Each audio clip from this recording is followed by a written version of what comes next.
Every age leaves behind its monuments. Some are carved in stone, some in ink, some in blood. Yet the true monument of a people is neither temple nor text, but the state of their consciousness. For what is a civilization, if not the collective animation of human thought, the shared pulse of its wisdom or its ignorance? To awaken, then, is not merely a personal act, but a thread in a far greater tapestry. The solitary journey through hardship, loneliness, and self-education becomes, in time, the collective march of humanity. And here lies the vision, the unanimation of ignorance, the coming together of all souls into a unanimous knowledge, a shared understanding of existence itself.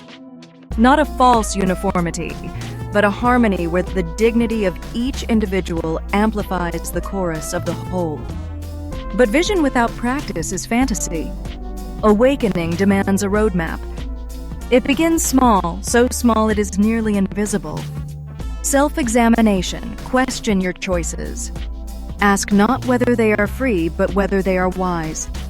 Free will without wisdom is merely chains painted gold.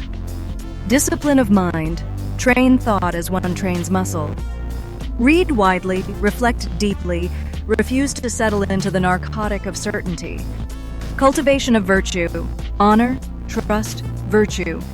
The ancient triad must return as the keys to shared success. Without them, knowledge curdles into arrogance. Empathy in action. To awaken alone is despair.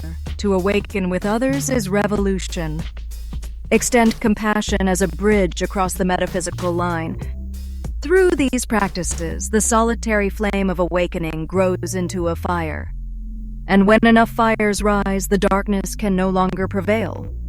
Philosophy becomes prophecy when one dares to imagine humanity as a single consciousness, not the dull monotony of sameness, but the luminous unanimity of shared existence. Imagine a world where no one stumbles blindly into self-destruction, justifying failure as freedom. Imagine a world where ignorance has no dominion because every child is taught not what to think, but how to awaken. Imagine a world where our monuments are not wars, not towers, not technologies, but the collective wisdom of a species that finally remembers it as one. And so we return to the call. History does not move forward on its own. It waits upon the courage of the awakened.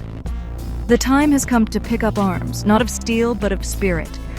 Arms forged of words, of deeds, of relentless pursuit of wisdom. Arms that strike not at flesh, but at the oppression of ignorance. For ignorance is the only true tyrant, and silence is its throne. Rise then. Rise from mediocrity, from complacency, from the shadows of self-deception. Rise with your voice, your act, refusal to remain blind. The battle is not for nations, not for power, but for the soul of humanity itself.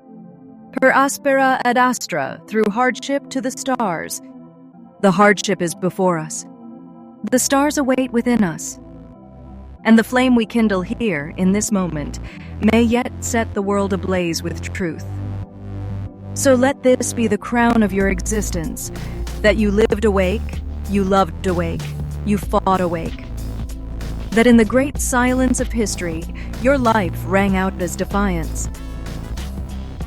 That you were not content to stumble in the dark, but chose to join the unending battle for light.